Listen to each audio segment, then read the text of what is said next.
حالا ما در فرمه بزپروری قرار داریم و در اینجا دو ذاتی بز پرورش کرده می شود. در اینجا یک نموده بز، این بزی که از فدراسیون روسیه آورده شده است و دیگر از بزهای افغانی می باشد که با گوششان فرق می کند.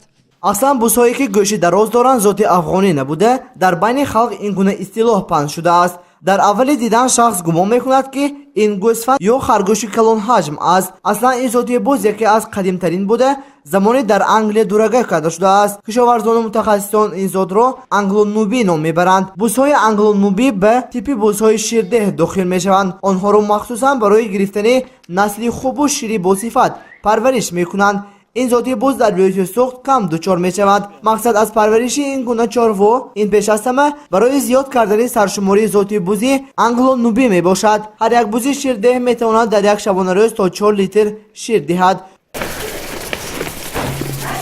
دومین ذاتی بز نیز شیرده می باشد. آنها را آدمان مخصوصا برای بوی نداشتن شیرش میخرند. صاحب چاروای خرد شاخدار گفت که اصلا بوی شیری بز نه همه وقت احساس میگردد و سبب بویش به خوراک آن است. ذات زعنینی با همراهی ذات انگلو نوبی پرورش کرده می شود. این نمودی بزها فقط رنگ سفید دارند. بزهای شیردهش تا 3 لیتر شیر می دهد. دردانه مراد و دخترچه مکتب خان است. او نگاهبینی بزها را دوست می دارد و پس از مکتب آمدنش به مادرش برای نگاهبینی بزها کمک می رساند. و گفته دردانه هر روز اینجا را می روبد و هر 6 ماه بزها را یک مرتبه از تشخیص دختران می گذرانند. امسال بسیاری از بزها دوگانه تولد کرده است.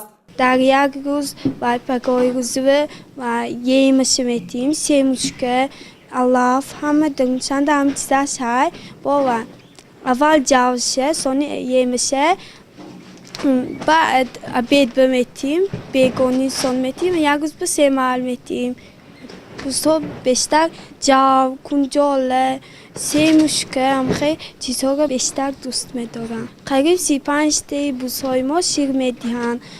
آنها را مادرم می‌جوشد. بزان را بسیار نمی‌جوشند. اگر شیر بز زیادتی کند آن را می‌فروشند. با گفته صاحبان بز امروزها طلبات به شیر آن افزون گردیده است زیرا آن خصوصیت شفابخشی دارد. در ترکیب وی زنجیری خرد امینوکسیلات است که خیلی این امینوکسیلات تیز هضم شونده است و یکی از محصولات شیری و پهریزی به حساب می رود. برای همین هم به شخصانی که بودیگرمی پوست دارند و من بیماری بودیگرمی دارم اساسا همین محصولاتی که از شیری بوز استفاده برده می شود توصیه داده می شود. باز یک خصوصیت شفابخش شیری بوز در آن است که در ترکیب شیری بوز کوبالت هست و برای پیشگیری بیماری کمخونی خیلی فایده بخش می باشد.